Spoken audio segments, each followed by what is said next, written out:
ቃልም ሥጋ ሆነ ይልና ጸጋና እውነትን ተሞልቶ በእኛ አደረ ይላል። በእኛ መካከል አደረ ነው። ትዝ ይላችኋል እግዚአብሔር በመካከላችሁ አድር ዘንድ ድንኳን ስራልኝ ያለውን አደረን ያመጣትና ዮሐንስ አደረ እኮ አሁን እግዚአብሔር በመሃላችን። በማን በኩል? ቃል የሆነው ኢየሱስ፣ እግዚአብሔር የሆነው ኢየሱስ ሥጋ ሆነና በመካከላችን መጣ፣ አደረ በመካከላችን። ከዛ ቀጥሎ የሚጠቀምበት ቃል ዮሐንስ እኛም ሻካይናውን አየን፣ እኛም ክብሩን አየን። ለካ ኢየሱስ የእግዚአብሔር መቅደስ ነው። ለካ ኢየሱስ የእግዚአብሔር መገኛ ነው። ለዚህ ነው አማኑኤል ይሉታል። ስሙን አማኑኤል ይሉታል። እግዚአብሔር ከማን ጋር ተናገሩታ? እግዚአብሔር ከኛ ጋር። ኢየሱስ ሲወለድ አማኑኤል ብሎ ነው የተጀመረው ማቴዎስ ወንጌል ላይ። ሲጨርስም እኔ እስከ ዓለም ፍጻሜ ድረስ ሁል ጊዜ ከናንተ ጋር ነኝ። እግዚአብሔር ከኛ ጋር። አሁን ቤተ መቅደሱ ኢየሱስ ሆነ። መቅደሱ ኢየሱስ ነው። ለዚህ ነው አንዳንድ ጊዜ ይሄንን ቤተ መቅደስ አፍርሱት አነሳዋለሁ በሶስተኛው ቀን ይላል።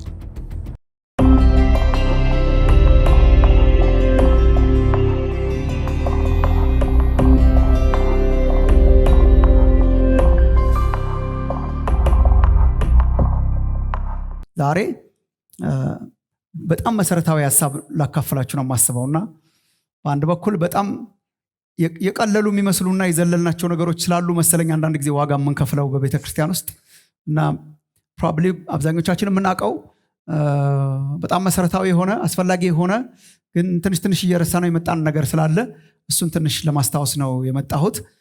ዛሬም ኔክስት ዊክም እሱን ለማድረግ ነውና እንደ መነሻ እንዲሆነን እንድንነሳበት የማስበው የመጽሐፍ ቅዱስ ክፍል የዮሐንስ ወንጌል ምዕራፍ 7 ቁጥር 37 እስከ 39 የታወቀ የጌታ ቃል ክፍል ነው። ከእሱ እንድንነሳ ነው የማስበው። የዮሐንስ ወንጌል ምዕራፍ 7 ቁጥር 37 እስከ 39 ላይ የመልእክታችን ርዕስ አርጌ ያስኩት ለዛሬም ለኔክስት ዊክም እንዲሆነን የኋለኛው ቀን ግብዣ የሚል ነው። የኋለኛው ቀን ግብዣ የሚል ነው ርዕሱን ያገኘ ነው።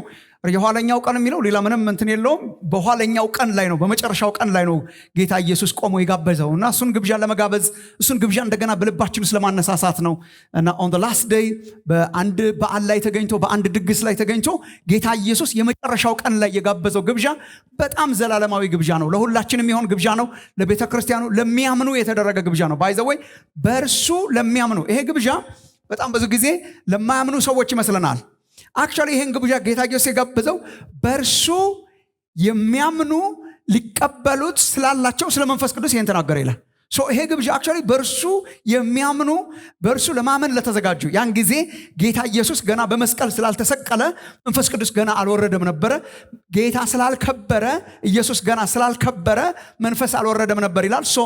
በእርሱ የሚያምኑ በመስቀሉ የሚያምኑ ልክ እንደኛ አማኞች ሊቀበሉ ስላላቸው ስለ መንፈስ ቅዱስ ተናገረ፣ ጋበዘ። የመንፈስ ቅዱስ ግብዣ ነውና ትንሽ ስለ መንፈስ ቅዱስ አንዳንድ ሸክሞችን ለማካፈል ነው በእናንተ ፊት የመጣሁት። ስለ መንፈስ ቅዱስ እናውቃለን። መንፈስ ቅዱስ ማን እንደሆነ እናውቃለን። አሰራሩን እናውቃለን። የጸጋ ስጦታን እናውቃለን። መንፈስ ቅዱስ ሙላትን እናውቃለን። በጣም ብዙ ነገር እናውቃለን። መንፈስ ቅዱስ በመካከላችን እየሰራ እንደሆነም ይታወቀናል። ልክ ነው አለ መንፈስ ቅዱስ። እኔ አንድ ነገር ቤተ ክርስቲያን ውስጥ መመለስ አለበት ብዬ ምጸልየውም ማስበውም ይሄ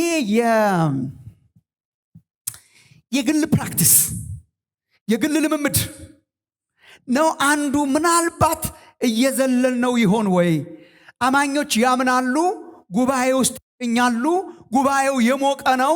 ሞቅታ ስላለ የጉባኤው ሙቀት የኛ ሙቀት መስሎን የተሸወድን ይሆን ወይ? ጉባኤው ስለሞቀ እኛም ኤክሰርሳይዝ እያደረገን እንደሆነ መንፈስ ቅዱስን እየተሰማን ይሆን ወይ የሚል ፍርሃት በጣም አለኝና ስለ ፐርሰናል ኤክስፔሪየንስ በግል መንፈስ ቅዱስን ስለመለማመድ ስለ አስፈላጊነቱ ትንሽ ለመጋበዝ ነው የመጣሁት። የመንፈስ ቅዱስ ልምምድ የጅምላ ብቻ እንዳይሆን አሁን ስንገናኝ ሞቅ ይለናል እና በጣም ደስ ይላል እና በጉባኤ መሃል ራሳችንን ረስተን እንዳይሆን የግል ፕራክቲሶች አሉ የማይተኩ። በመንፈስ ቅዱስ መሞላት፣ በልሳን መናገር፣ በጸጋ ስጦታዎች ማገልገል በጣም ቤዚክ ድሮ የተማርናቸው ፕራክቲስ ያደረግናቸው እሱ ሲሆን ነው ቤተ ክርስቲያን የምትቀጣጠለውና የቤተ ክርስቲያን አገልግሎት በጣም በተደጋጋሚ እዚህም ብዙ እንደተማር ነው የቤተ ክርስቲያን አገልግሎት ልክ እንደ ደመራ ነው። ችቦዎች ተለኩሰን አንድ ላይ ስንመጣ ትልቅ ደመራ ይሆናል። ልክ እንደዛ ነው። በየግላችን ብርሃኑ ከቀዘቀዘ የደመራው ብርሃን ይቀዘቅዛል። በየግላችን ብርሃኑ ከተዳከመ፣ በየግላችን ግለቱ ከወረደ፣ በግል በቤታችን በጓዳችን የምናደርገው ፕራክቲስ ከቀነሰ፣ በጉባኤ ብቻ የሚሆን ነገር የለም ወንድሞች እናቶች። በግል በቤታችን የምንነቃቃ ሰዎች እግዚአብሔር እንዲያረገን፣ ጓዳችን እንዲነካ፣ በግላችን ሲንቀሳቀስ በጋራ ስንመጣ ይፈነዳል ማለት ነው። እሱ እንዲሆን ትንሽ ስለሱ ለመቀስቀስ ሪማይንድ ለማድረግ ነው በፊታችሁ የመጣሁት። ዮሐንስ ወንጌል ምዕራፍ 7 ቁጥር 37 እስከ 39 very interesting ጥቅሶች ናቸው። እነሱን አንብበን ጥቂት ነገሮችን ላካፍላችሁ። ግብዣ ነው፣ ኢየሱስ ፊስት ነው የጋበዘን፣ ፌሽታ ነው። እሱን ግብዣ አቀርባለሁ በፊታችሁ። እሱን ወክዬ ማለት ነው። ደግሞ ዛሬ 37 እስከ 39 ከተመቻችሁ ቆመን እናነባዋለን። if you like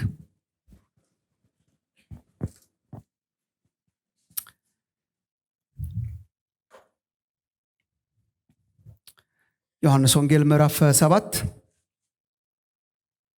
ቁጥር 37 እስከ 39 ከበዓሉም በታላቁ በኋለኛው ቀን ኢየሱስ ቆሞ፣ ለዚህ ነው የኋለኛው ቀን ያልኩት ግብዣውን። ከበዓሉም በታላቁ በኋለኛው ቀን ኢየሱስ ቆሞ ማንም የተጠማ ቢኖር ወደ እኔ ይምጣና ይጠጣ፣ በእኔ የሚያምን መጽሐፍ እንዳለ የሕይወት ውሃ ወንዝ ከሆዱ ይፈልቃል ብሎ ጮኸ። አክቹዋሊ በጣም ኢየሱስም ጮኸ ብሎ ነው እንደውም የሚጀምረው ቃሉ ሲጀምር። የኛ አረፍተ ነገር መጨረሻ ስላመጣው ነው እንጂ ኢየሱስ በታላቁ በኋለኛው የግብዣው ቀን ቆመና ጮኸና እንዲህ ብሎ ጮኸ፣ ማንም የተጠማ ቢኖር ወደ እኔ ይምጣና ይጠጣ፣ በእኔ የሚያምን መጽሐፍ እንዳለ የሕይወት ውሃ ወንዝ ከሆዱ ይፈልቃል ብሎ ጮኸ። ይህን ግን በእርሱ የሚያምኑ፣ አገኛችሁት? አሁን ቅድም ያልኩት ለኛ ለበሊቨርስ ነው። በእርሱ የሚያምኑ ሊቀበሉት ስላላቸው ስለ መንፈስ ቅዱስ፣ ስለ መንፈስ ተናገረ። ይቅርታ፣ ስለ መንፈስ ተናገረ። ኢየሱስ ገና ስላልከበረ መንፈስ ገና አልወረደም ነበርና ይላል። እንጸልይ አጭር ጸሎት። ኢየሱስ ገና ስላልከበረ መንፈስ ገና አልወረደም ነበር ይላል። አሁን እኮ ኢየሱስ ከብሯል። ከኢየሱስ መክበር በኋላ እኮ ነው የምንኖረው ወንድሞች እናቶቼ። አሁን እኮ ኢየሱስ ከብሯል፣ ሞቷል፣ ተነስቷል፣ በሰማይ ከፍ ከፍ ብሏል፣ በአብ ቀኝ ተቀምጧል። ኢየሱስ ከብሯል። አሁን እኮ ቃሉ ኢየሱስ ስለከበረ መንፈስ ወርዷል ነው። ኢየሱስ ስለከበረ መንፈስ ይወርዳል። በቃ በስጋ ለባሽ ሁሉ ላይ ከመንፈሴ አፈሳለሁ ብሏል። መንፈስ ይወርዳል፣ መንፈስ ወርዷል። አሁን ኢየሱስ ገና ስላልከበረ መንፈስን እንጠብቅ የምንልበት ጊዜ እኮ አይደለም። ኢየሱስ ስለከበረ መንፈሱን እንጠጣ ነው። መንፈሱን እንጠጣ ነው እንጂ አለ። መንፈሱን እንጠጣ ነው እንጂ መንፈሱን ሳይሰፍር የሚሰጥ ጌታ በሰማይ ከብሯልና ምናልባት የአንዳንዶቻችን የህይወት መድከም ምክንያት ይሄ ይሆን ወይ? ምናልባት የቤተ ክርስቲያን አገልግሎት መዳከም ምክንያት በዘመናችን በአጠቃላይ የእናንተ ቤተ ክርስቲያን ብቻ ሳይሆን በአጠቃላይ የመዳከማችን ምክንያት አንዱ ይሄ ይሆን ወይ? የምስክርነታችን መቀዛቀዝ ምክንያት አንዱ ይሄንን ስቴፕ ዘለን ይሆን ወይ? መንፈስ ቅዱስ አይዘለልም ወንድሞች እናቶቼ። መንፈስ ቅዱስ ምረቃ የለውም በህይወታችን። ምናልባት ለአንዳንዶቻችን አይ ቲንክ በጸሎት ውስጥ እያለን ትንሽ ልንገራችሁ ወንድሞች እናቶቼ። የቤተ ክርስቲያን አንዱ ችግር፣ የብዙ አማኞች ችግር በዚህ ዘመን የሎዶቅያ አይነት መንፈስ ነው። ሀብታም ነኝ፣ ባለጠጋም ሆኛለሁ፣ ምንም አያስፈልገኝም የምትል አይነት ናት መንፈስ ቅዱስን በተመለከተ። ለምን? በጣም ብዙዎቻችን መንፈስ ቅዱስ ተሞልተናል ብለን ስለምናስብ ምንም ጥማቱም የለንም። በመንፈስ ቅዱስ ተሞልተናል፣ በልሳናት እንናገራለን፣ በመንፈስ እናገለግላለን ብለን ስለምናስብ መንፈስ ቅዱስ ለመሞላት ተነሱ ቢባል የምንነሳ ሰዎች አይደለንም፣ የምንጠማ ሰዎች አይደለንም። የመጀመሪያዎቹ አማኞች ግን ዕለት ዕለት ይጠሙ ነበር፣ ዕለት ዕለት ይሞሉ ነበር። መንፈስ ይሙላባችሁ እንጂ በወይን ጠጅ አትስከሩ ተብሎ እንደተጻፈ። ወገኖች፣ መንፈስ ቅዱስ የማያስፈልገው ከመንፈስ ቅዱስ ግራጁዌት ያደረገ ክርስቲያን የለም። አይቻልም። ከመንፈስ ቅዱስ ግራጁዌት ማድረግ አይቻልም። ራሳችንን ኮፍሰን ቁጭ ብለን እንዳይሆን ራሳችንን ኮፍሰን ለሌሎች ይጸለይላቸው እንጂ ብለን ኮፍሰን ቁጭ ብለን እንዳይሆን። ያለ መንፈስ ቅዱስ ኃይል የለም። ያለ መንፈስ ቅዱስ ኃይል ያለው ጸሎት የለም። ኃይልን ማስመሰል ይቻላል። ስንቱን ልንገራችሁ በጸሎት ውስጥ ሆነን ወንድሞቼ። ኃይል ፌክ ሊደረግ የሚችል ነገር ነው። ኃይልን ማስመሰል ይቻላል። በሙሴ ላይ ኃይል ሲገለጥ የግብፅ ሟርተኞችም ኃይሉን ኮፒ አድርገዋል። you can ፌክ ኃይልን ያለ ማስመሰል ይቻላል። የመንፈስ ቅዱስ ነገር ለዚህ ነው በጣም የመንፈስ ቅዱስ ልምምድ የግል ሲሆን በጣም የእውነት የሚሆነው ለዚህ ነው። ኃይል ዝም ብሎ ልንቀላቀል እንችላለን። እሱ አይደለም። የግል ፕራክቲሳችንን እግዚአብሔር ይመልስልን። ካመንበት ጊዜ ይልቅ አሁን ስንት ነገር ውስጥ መግባት ሲገባን ምናልባት ወደኋላ የቀረነው የመንፈስ ቅዱስ ፕራክቲስ በመካከላችን በራሳችን እንችላለን ብለን መውጣታችን ይሆን ወይ? በትምህርታችን ተደግፈን ይሆን ወይ? በገንዘብ በሀብታችን ተደግፈን ይሆን ወይ? በንግግር ችሎታችን ተደግፈን ይሆን ወይ? እንደኔ የተማረን ሲመስለን በትምህርታችን በእውቀታችን ተደግፈን ይሆን ወይ? እግዚአብሔር ወደ መጀመሪያዋ ይመልሰን። የሪስቶሬሽን ዘመን ይሁን ጌታ ሆይ። የመታደስ ዘመንን አምጣልን እባክህ ጌታችን ሆይ። የመታደስ የግል ድንኳናችን የግል መሰዊያችን የሚታደስበት ዘመን ይሁን ጌታ ሆይ። በግል ያለማመድከን የምናውቃት ፕራክቲስ ያደረግናት የጸለይንባት ያቺ የጸሎት አይነት ትመለስልን። በመንፈስ መቀጣጠል ይሁንልን ጌታ ሆይ። እግዚአብሔር አምላካችን ሆይ በመጨረሻ ዘመን በስጋ ለባሽ ሁሉ ላይ ከመንፈስ ያፈሳለሁ ተብሎ እንደተጻፈ አቤቱ ጌታ ሆይ ስጋ ለባሽ ያለ መንፈስህ አይችልም፣ ያለ መንፈስህ አንችልም። እንደ ቤተ ክርስቲያን በዘመናችን እንዳለች ቤተ ክርስቲያን ያለ መንፈስ ቅዱስ አንችልም። እንደገና ለኩሰን ጌታ ሆይ እንደገና በመንፈስ መነሳት ይሁንልን ጌታ እግዚአብሔር ሆይ። እነኚህን ቃላት ባርከህ እንድትሰጠን እንጸልያለን፣ እንድትናገረን እንጸልያለን። ልባችን እንዲከፈት እጸልያለሁ።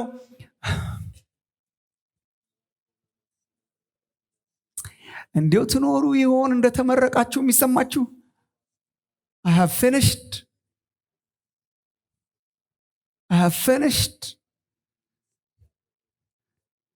ሳናድግ ያደግን የመሰለን ሰዎች እንኖር ይሆን? ሳንሞላ የተሞላን ሰዎች አይሆነን ይመስለን ይሆን? እኔ በጣም ብዙ ጊዜ ለኛ ጉባኤም በጣም እናገራለሁ። ለመንፈስ ቅዱስ ሙላት ተነሱ ይጸለይ ቢባል እኔ ጳውሎስና ጴጥሮስ እንደሚቆሙ በጣም እርግጠኛ ነኝ። እንዲጸለይላቸው እንደሚቆሙ በጣም እርግጠኛ ነኝ። የእውነት መንፈስ ይሙላባችሁ እንዳሉ እንደተጠሙ የኋላዬን እየረሳው ከፊት ያለውን ለመያዝ እዘረጋለሁ እያሉ እኮ ነው ያለፉት። እኛ እኮ የእነሱን ልምምድ ብንለማመድ የኋላውን ነበር አክብረን የምንይዘው። ግን የኋላዬን እየረሳው ዋቴቨር ልምምድ የኋላውን ጣለው የኔ ወንድም አለ። ሌላ ያልገባንበት ሌላ አለ። ያልጸለይነው የጸሎት አይነት አለ። ያላመለክነው የአምልኮ አይነት አለ። ኢየሱስ ክርስቶስ ታውቆ ስለማያልቅ የመንፈስ ቅዱስ ስጦታ ተዝቆ ስለማያልቅ ወደማያልቀው ክብር ውስጥ አስገባን። እባክህ ጌታችን ሆይ አስገባን። የልጅነታችን ጉልበት ይመለስልን። የመጀመሪያው ፍቅር ይታደስልን። ያ ግለት እንደገና በመንፈስ ቅዱስ ይነሳሳልን። ጊዜያችንን የተባረከ አድርግልን አቤቱ። በእውቀት ላይ የተመሰረተ ግራና ቀኝ የማይል አንተ ቃል ላይ የተመሰረተ ሶሊድ የሆነ የመንፈስ ቅዱስ ልምምድን የምንለማመድበት ዘመን ውስጥ አስገባን። ክብር ላንተ ይሁን በጌታ በኢየሱስ ክርስቶስ ስም አሜን፣ አሜን። ጥቂት ስለ መንፈስ ቅዱስ በተለይ ግል ልምምድን በተመለከተ አንዳንድ ነገሮችን ላስታውሳችሁ ሞክራለሁ።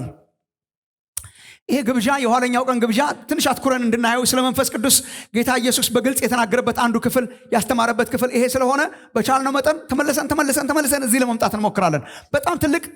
በጣም ትልቅ ማትመስል ግን ትልቅ ፕሪስክሪፕሽን ነው የሰጠው ጌታ ኢየሱስ። መንፈስ ቅዱስን መለማመድ በተመለከተ ኮምፕሊኬትድ ነገር የለውም። ዮሐንስ 7 ይመስለኛል እኔ ዋና ሐሳቡ የዮሐንስ 7 ፕሪስክሪፕሽን ይመስለኛል። ፕሪስክሪፕሽኑ እንድንለማመደው እንድንጠማው። እንዴት ነው ሰው መንፈስ ቅዱስን የሚለማመደው? እንዴት ነው በመንፈስ ቅዱስ እንደገና የምንቀጣጠለው? እንዴት ነው መንፈስ ቅዱስ እንደገና ፕራክቲስ የምናደርገው? አይ ቲንክ ዮሐንስ 7 በጣም የተጠቀጠቀ ነገር ስላላት እሷን ለማየት እንሞክራለን። ዛሬ ትንሽ ስለ መንፈስ ቅዱስ ዮሐንስ 7 ላይ ከግብዣው ጋር አያይዤ ትንሽ አንዳንድ ነገር ልንገራችሁ።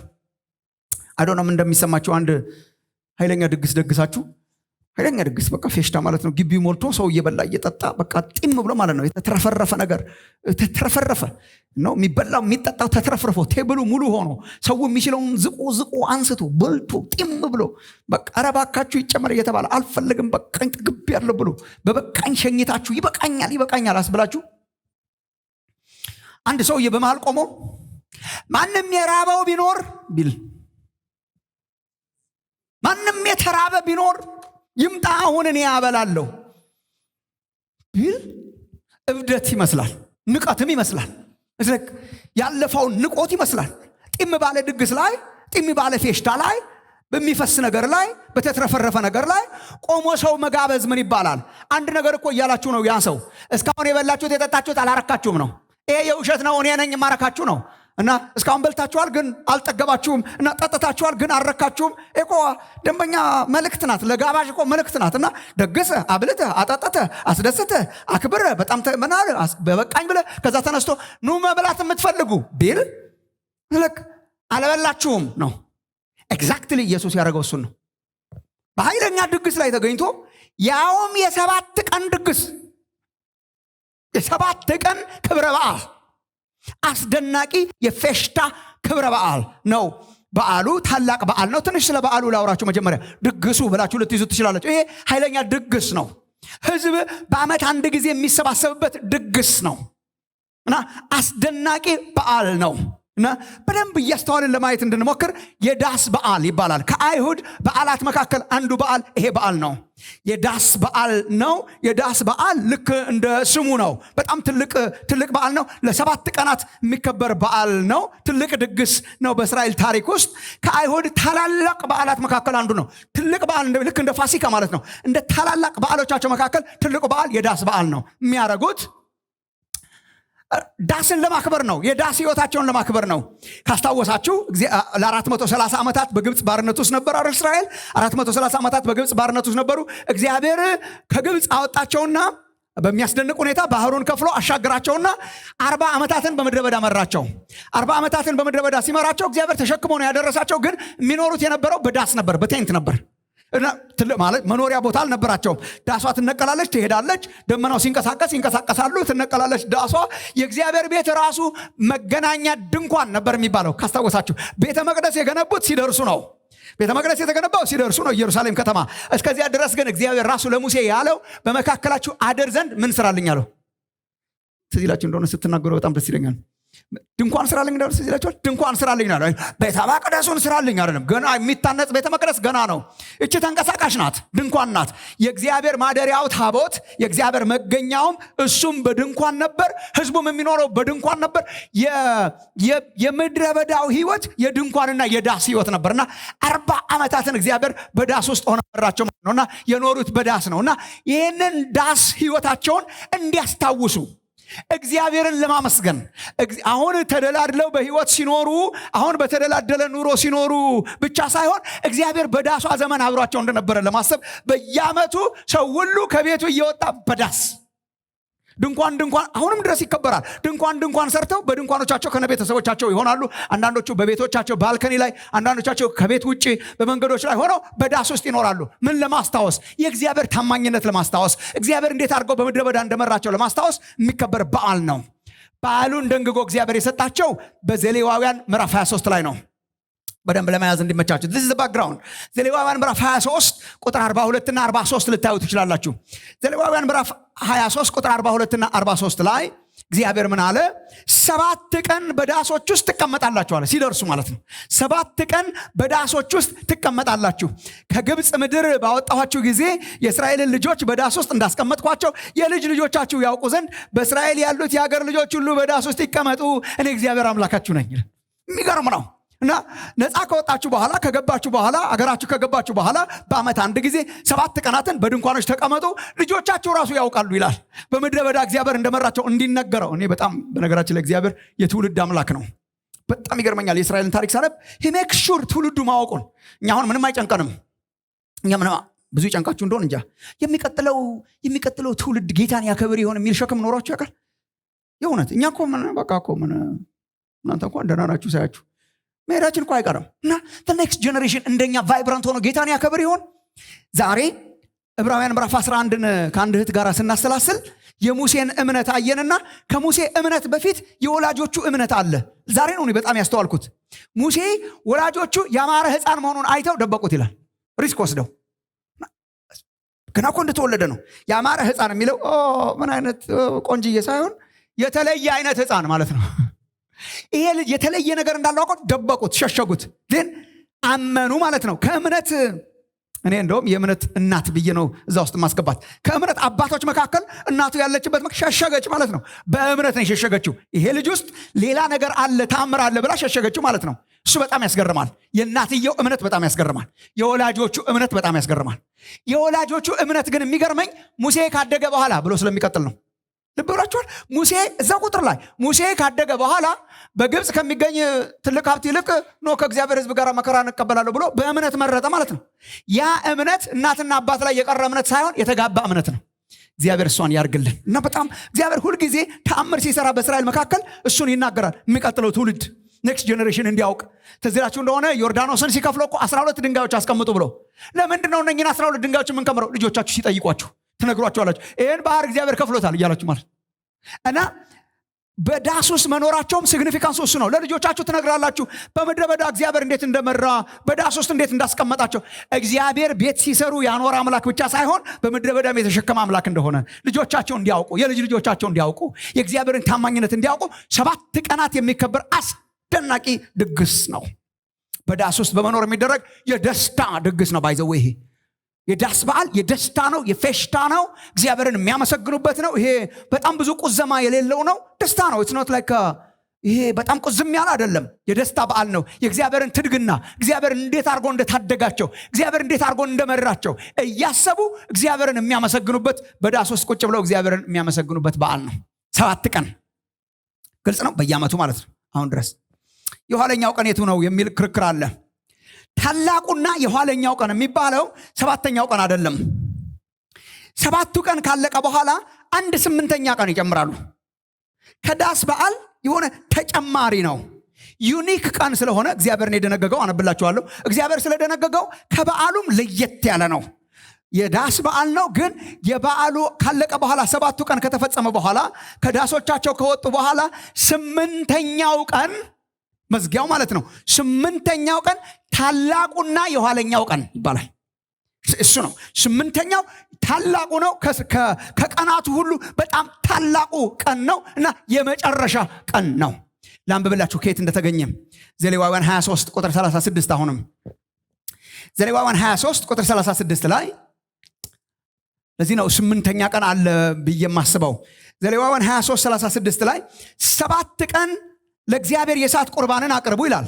7ቱ ቀን ለእግዚአብሔር መስዋዕትን የሚያቀርቡበት፣ በዳስ የሚኖሩበት፣ በ8ኛውም ቀን የተቀደሰ ጉባኤ ይሁንላችሁ። ይሄ ታላቅ ጉባኤ ነው። ደግሞ በዳስ መኖር ብቻ ሳይሆን ከዳስ ይወጡና ታላቅ ጉባኤ ያደርጋሉ። በ8ኛው ቀን የተቀደሰ ጉባኤ ይሁንላችሁ፣ ለእግዚአብሔርም የሚቃጠለውን ቁርባን አቅርቡ፣ ዋና ጉባኤ ነው ይላል እግዚአብሔር ራሱ። ለዚህ ነው የኋለኛው ዋናው ቀን የሚባለው። በጣም ደስ አይልም? የእግዚአብሔር ቃል ዋና ጉባኤ ነው፣ የተግባር ስራ ሁሉ አታደርጉበት ይላል። ሶ ኢን ዋን ዌይ በዓሉ ከልሚኔት የሚያደርገው እዚህ ላይ ነው። በጣም ክላይማክሱ እዚህ ነው። ዋና ጉባኤ ያለው እሱ ነው። በሌሎቹ ቀናት በየድንኳኖቻቸው ነው የሚኖሩት። ሰው ሁሉ በየድንኳኑ ሆኖ ነው የሚያከብረው። ይሄ ግን ሁሉ ሰው ወጥቶ ታላቅ ጉባኤ የሚፈጥርበት ቀን ነው። የታላቅ ጉባኤ ቀን ነው። እግዚአብሔር ዋና ቀን ብሎታል። እሱ ነው 7ኛው ቀን እና ጌታ ኢየሱስ በ8ኛው ቀን ላይ ነው የቆመው። ዩ ካን ኢማጂን ማጠቃለያው ላይ ነው። የበዓሉ ማጠቃለያ ነው። ልክ ግብዣ ጋብዛችሁ የመጨረሻው ቀን እንዳልኳችሁ ማለት ነው እና የማጠቃለያ ቀን ነው።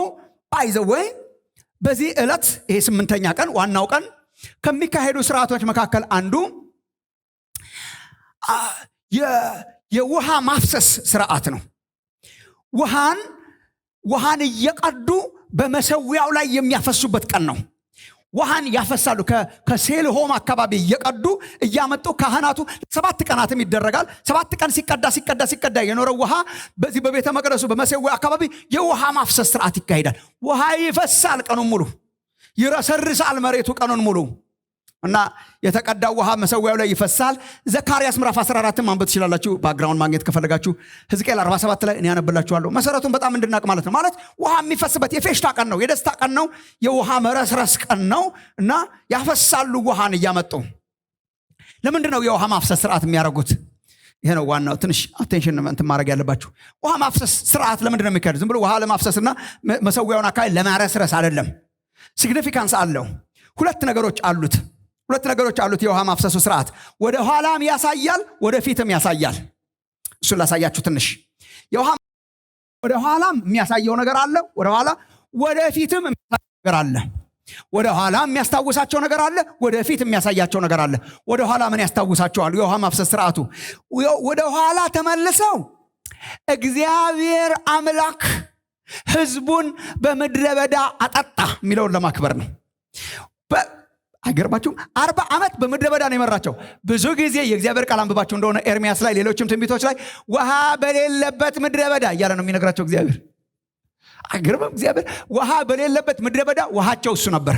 ውሃ በሌለበት ምድረ በዳ እግዚአብሔር ያጠጣቸው ነበር። እንዴት ነው 40 ዓመት ሙሉ በምድረ በዳ እንዴት ነው ህዝብ የምታኖረው? አሜን። ለአንድ ቀን ማኖር እኮ አይቻልም። 40 ቀን አኖራቸው። ውሃ አለ፣ ውሃ የለም። ምንድነው የሚያደርገው? ከምድረ በዳ ውሃ እያፈለቀ እና እግዚአብሔር እንዴት አድርጎ እንዳጠጣቸው። እግዚአብሔር እኮ 40 ዓመታትን በምድረ በዳ ሲመራ ህዝቡን አጠጣ ነው ዋናው። ወደ ኋላ ምን ያስታውሳል? ህዝቡን አጠጣ እግዚአብሔር። ህዝቡን አጠጣ እግዚአብሔር። ነህምያ ምዕራፍ 9 ላንብብላችሁ እና ያነብላችኋለሁ። ነህምያ ምዕራፍ 9 ቁጥር 15 ጀምሮ እስከ ቁጥር 20 ድረስ ላንብብላችሁ። ነህምያ ምዕራፍ 9 ላይ ለራባቸውም ከሰማይ እንጀራ ሰጣቸው ይላል። ለራባቸውም ከሰማይ እንጀራ ሰጣቸው፣ ለጥማታቸውም ከዓለቱ ውሃ አመጣህላቸው፣ ወደ ማልክላቸው ምድር ገብተው ይወርሱ ዘንድ አዘዝካቸው። ቁጥር 19 አንተ በምህረት ብዛት በምድረ በዳ አልተውካቸውም፣ በመንገድ የሚመራቸው ዘንድ የደመና አምድ በቀን የሚሄዱበትን መንገድ ያበራላቸው ዘንድ የእሳት አምድ በሌሊት ከእነርሱ አራቀም። በጣም ይሄንን ነው የሚያስቡት። አራቀም፣ የእግዚአብሔር ምሕረት አራቀም ይልና ምዕራፍ 9 ቁጥር 20 ላይ ያስተምራቸውም ዘንድ መልካሙን መንፈስህን ሰጣቸው፣ መናህንም ካፋቸው አልከለከልክም፣ ለጥማታቸውም ውሃ ሰጣቸው። ያከብራሉ ማለት ነው። ይህ በቃ እግዚአብሔር በምድረ በዳ ህዝቡን እንዳልተወ በመንፈሱ እየመራ መናን እያበላ የሚበሉትን እየሰጣ በምድረ በዳ ውሃን እያፈለቀ ከዓለት እያፈለቀ እንዳጠጣቸው ወደ ኋላ መታሰቢያ ነው። የዳስ በዓል ላይ ለምንድነው የሁሉ ውሃ እየመጣ የሚፈሰውና ጎርፍ በጎርፍ እስኪሆን ድረስ ውሃ የሚፈሰው? ወደ ኋላ ለማስታወስ በምድረ በዳ በዳስ ውስጥ በተቀመጥን ጊዜ እግዚአብሔር አምላካችን አጠጣን፣ አረሰረሰን ነው ሲግኒፊካንሱ። ወደፊት ግን የሚያመለክተው አለ። የወደፊቱ ነው ዋና ደግሞ። ወደፊት ግን ይህንን የሚያደርጉበት ምክንያት ስለ ወደፊት ፕሮፌቲክ ነገር ስለሚናገር ነው። ወደ ኋላ ህዝቡን ውሃ አጠጣ ነው። ወደፊት ግን ተስፋን ለማመልከት ነው። ነቢያቱ የተናገሩት በብሉይ ኪዳን ሆነው ወደፊት ይፈሳል፣ እግዚአብሔር ያፈሳል ከቤተም አሁን ቤተ መቅደሱ ላይ መሰዊያው ላይ አይደል ውሃ የሚፈሰው? ወደፊት ግን ከመቅደስ ወጥቶ ዓለምን የሚያረሰርስ ጎርፍና ውሃ ይመጣል ነው። ዲክላሬሽን ነው። ወደፊት ከመቅደሱ ውሃ ይወጣና ከመቅደሱ ውሃ ይፈልቅና ከመቅደሱ ውሃ እየወጣ በየአቅጣጫው ዓለምን ያረሰርሳል ነው። ከኔ ጋር ናችሁ? ታስታውቃላችሁ። ወደ ኋላ ምን ያመለክታል? በምድረ በዳ እግዚአብሔር ህዝቡን ውሃ አጠጣ ነው። ወደፊት ምን ያመለክታል? ወደፊት የሚፈልቅ ምንጭ አለ ነው።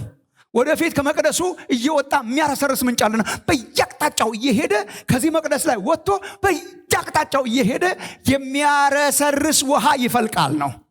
ላንብብላችሁ አንድ ትንቢት ሕዝቅኤል 47 ከዚህ ፊትም አንዴ አንስተነው ነበር። ሕዝቅኤል 47 ከቁጥር 1 ጀምሮ ያለውን አነብላችኋለሁ። ቬሪ ፕሮፌቲክ። ሕዝቅኤል 47 ላይ ከቁጥር 1 ጀምሮ እስከ ቁጥር 8 ያለውን አነብላችኋለሁ። መጽሐፍ ቅዱስ ይዛችሁ ከሆነ በጣም ጥሩ ነው። እንደዚህ ይላል፣ እስከታገኙት 47:1 እንደዚህ ይላል። ሕዝቅኤል ወደፊት ሲያይ መቅደሱን ወደ መቅደሱም መዝጊያ መለሰኝ። እነሆም ተመልከቱ ያየውን፣ እነሆም ውሃ ከቤቱ መድረክ በታች ወደ ምስራቅ ይወጣ ነበር። ውሃ ይወጣል ወደ ምስራቅ። አሁን መቅደሱ ላይ የሚፈሳውን ከመቅደሱ የሚወጣ ነው። መቅደሱ ላይ የሚፈሳውን ከመቅደሱ የሚወጣ ነውና ከመቅደሱ ይወጣና ከቤቱ መድረክ በታች ወደ ምስራቅ ይወጣ ነበር። የቤቱ ፊት ወደ ምስራቅ ይመለከት ነበርና ውሃውም ከቤቱ ከቀኝ ወገን በታች በመሰዊያው በደቡብ በኩል ይወርድ ነበር። ያው በምስራቅ ይወርዳል፣ ደግሞ በደቡብ በኩል ይወርድ ነበር። ቁጥር 2 በሰሜኑም በር በኩል አወጣኝ፣ በስተውጭ ባለው መንገድ ወደ ምስራቅ ወደሚመለከት በስተውጭ ባለው በር አዞረኝ። እነሆም ውሃው በቀኙ ወገን ይፈስ ነበር፣ በሰሜንም በምስራቁም በደቡብም ይፈስ ነበር፣ በየአቅጣጫው ይፈስ ነበር። ቁጥር 3 ሰውየውም ገመዱን በእጁ የሚያስጎበኘው ማለት ነው። ሰውየውም ገመዱን በእጁ ይዞ ወደ ምስራቅ ወጣ፣ 1000 ክንድ ለካ፣ በውሃውም ውስጥ አሻገረኝ። በጣም ውሃ ረሰረሰ መቅደሱ ማለት ነው። ውሃውም እስከ ቁርጭምጭሚት ደረሰ። ደግሞም 1000 ለካ፣ በውሃውም ውስጥ አሻገረኝ። ውሃውም እስከ ጉልበት ደረሰ። ደግሞም 1000 ለካ፣ በውሃውም ውስጥ አሻገረኝ። ውሃውም እስከ ወገብ ደረሰ። ደግሞም 1000 ለካ፣ ልሻገረውም የማልችለው ወንዝ ሆነ። እዚህ ወንዝ ፈለቀ ማለት ነው በመቅደሱ ዙሪያ እና ልሻገረው የማልችለው ወንዝ ነበረ ይልና ቁጥር 6 እርሱም ይሄ ነው መልእክቱ። እርሱም የሰው ልጅ ሆይ አይተሃልን አለኝ። አመጣኝም ወደ ወንዙም ዳር መለሰኝ። ቁጥር 7 በተመለስኩም ጊዜ እነሆ በወንዙ ዳር በዚህና በዚያ እጅግ ብዙ ዛፎች ነበሩ። እርሱም እንዲህ አለኝ፣ ይህ ውሃ ወደ ምስራቅ ምድር ይወጣል። ወደ ሩቅ ምድር ማለት ነው። ምስራቅ ማለት is the end of the world። ከምስራቅ ጠቢባን መጡ። ትዝ ይላችሁ እንደሆነ በማቴዎስ ከሩቅ አገር ማለት ነው። ከአሕዛብ ከሩቅ አገር እና ይሄ ውሃ ወደ ምስራቅ ምድር ይወጣል፣ ወደ አረባም ይወርዳል፣ እስከ አረባ ድረስ ይወርዳል፣ ወደ ባህሩም ይገባል እና ወደ ባህሩም ወደ ረከሰው ውሃ በገባ ጊዜ ውሃው ይፈወሳል። ኦ ማይ ጉድነስ! ፈዋሽ ውሃ ይመጣል ነው። ወደፊት ፈዋሽ ውሃ ይመጣልና ምን አይነት ውሃ ነው? ከመቅደሱ ይፈልቅና በአራቱም አቅጣጫ ይሄድና ደግሞ ትንሽዬ ሳይሆን ሰው ሊሻገረው የማይችል የማይለካው እስከ ቁርጭምጭምት ብቻ ሳይሆን እስከ ጉልበት ብቻ ሳይሆን እስከ ወገብ ብቻ ሳይሆን ሰው ሊሻገረው የማይችል አይነት ውሃ ይፈነዳል ነው። ሰው ሊሻገረው የማይችል ሰው በቃ ደረስኩበት ሊለው የማይችል የውሃ አይነት ይፈልቃል፣ ወደ ወንዞች ሁሉ ይሄዳል።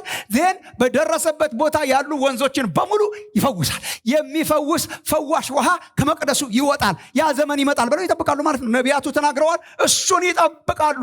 ይሄን ባረጉ ጊዜ ተመልከቱ። ይሄን ባረጉ ጊዜ ወደ ኋላ ተመስገን እግዚአብሔር በምድረ በዳ ህዝቡን አጠጣ።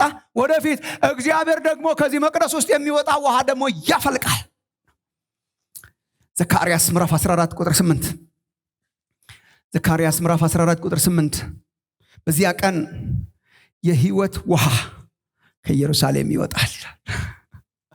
ይሄ በዓል አስደናቂ በዓል ነው። በዚያን ቀን ከኢየሩሳሌም የህይወት ውሃ ይወጣል።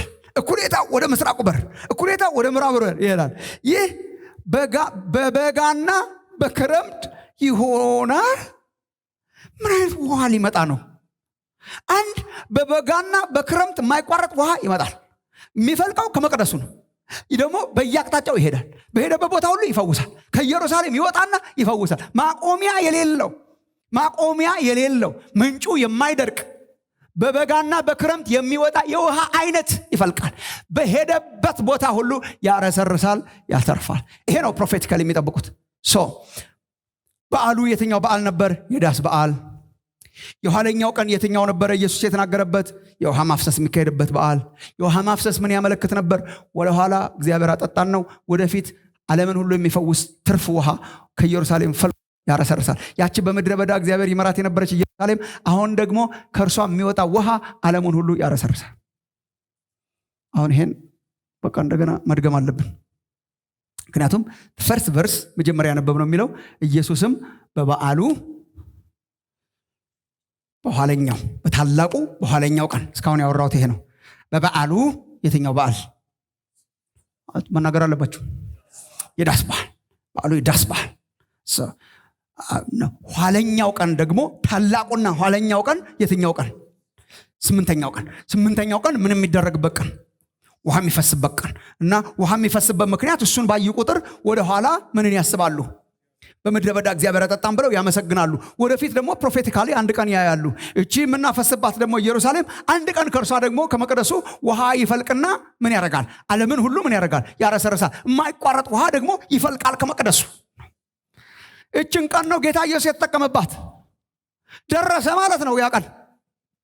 ውሃ ከቤተ መቅደስ ፈልቆ የማይቋረጥ ውሃ። ለዚህ እኮ ነው መንፈስ ቅዱስን የምናቋረጥ ሰዎች እግዚአብሔር ይቅር ይበለን። የማይቋረጥ ውሃ በጋና ክረምት፣ የማይቋረጥ ውሃ፣ ዓለምን የሚያረሰርስ ውሃ ከመቅደሱ ለካ የሚፈልቅበት ቀን ደርሷል። እነሱ አላስተዋሉም። እና ቆመና ኢየሱስ ሎክ አለ። እሺ ንግግሩን ተመልከቱ። መጣበታለሁ ኔክስት ዊክ። ማንም የተጠማ ቢኖር አለ። ያንን ድግስ ኪሳራ ሲያስገባው ማለት ነው። ማንም የተጠማ ቢኖር ወደ እኔ ይምጣ እና ይጠጣ አለ። ሲጠጣ ይሄ የሚጠጣው ሰው በሚጠጣው ሰው አማካኝነት የህይወት ውሃ ወንዝ ተብሎ ነው የተተረጎመው። ምንም አይደለም። በብዙ ትርጉሞች አይታችሁ እንደሆነ ወንዞች ነው። ይሄ የሚጠጣ ሰው የህይወት ውሃ ወንዞች ከሆዱ ይፈልቃል። እንዴት እንደሚፈጸም ይሄ ትንቢት አልገባቸውም እንጂ ለካ በዓይናቸው ፊት ሊፈጸም ነው። እንዴት? አሁን ከኢየሩሳሌም የሆነ ውሃ ሊፈልቅ ነው። ኢየሱስ ገና ስላልከበረ ትንሽ ቀን ይቀረዋል፣ ጥቂት ቀን ይቀረው። ኢየሱስ ገና ስላልከበረ ጥቂት ቀን ይቀረዋል እንጂ ማንም መጥቶ ሲጠጣው አንድ ውሃ ሊፈልቅ ነው። እኔ ነኝ የሕይወት ውሃ ምንጭ። ማንም የተጠማ ካለ ወደዚህ ወንዝ ይምጣ፣ ማንም የተጠማ ካለ ወደዚህ ውሃ ይምጣ እና ሲጠጣው የሕይወት ውሃ ወንዞች ከሆዱ ይፈልቃል። ኢየሱስ ምንድን ነው እያደረጋለው ጌታ ኢየሱስ? በቃ ነቢያቱ የተናገሩት የሕይወት ውሃ ወንዝ ከኢየሩሳሌም ፈልቆ ዓለም ሁሉ ይረሰርሳል። የሚፈልቅ ውሃ ይመጣል። ያ ውሃ ደግሞ ዓለምን ያረሰርሳል። በዓለም ዙሪያ ይሆናል። የተትረፈረፈ ውሃ ይሆናል። ዓለምን የሚፈውስ ውሃ ይሆናል። ፈዋሽ ውሃ ይሆናል ተብሎ የተናገሩት ይሄ ነው መገኛው አለ። እንዴ እነ ሕዝቅኤል ሲናገሩ ከመቅደሱ ይፈልቃል አይደል እንዴ ያሉት? ኤግዛክትሊ ከመቅደሱ ይፈልቃል ነው። ኢየሱስ በአዲስ ኪዳን ሲያስተምር አይታችሁት እንደሆነ መቅደሱ ስንት ጊዜ ወደ አስተማርናችሁ ልመልሳችሁ። የመቅደሱ ሲግኒፊካንስ ምንድን ነው? መቅደሱ እኮ ዝም ብሎ ህንፃ አይደለም። መቅደሱ እኮ የተነሳበት ምክንያት የእግዚአብሔር ማደሪያ ነው። ምን ማለት ነው? የማይታየው ማደሪያ የሌለው ሰማይ ምድር የማይችለው አምላክ በህዝቡ መካከል በክብሩ የሚገለጥበት ነው። ያ ቦታ እግዚአብሔር እዚህ አለ ነው። ያ ቦታ እግዚአብሔር እዚህ አለ ነው። እርግጥ እግዚአብሔር ቤት አይሰራለትም። ብዙ ጊዜ ነግሯቸዋል።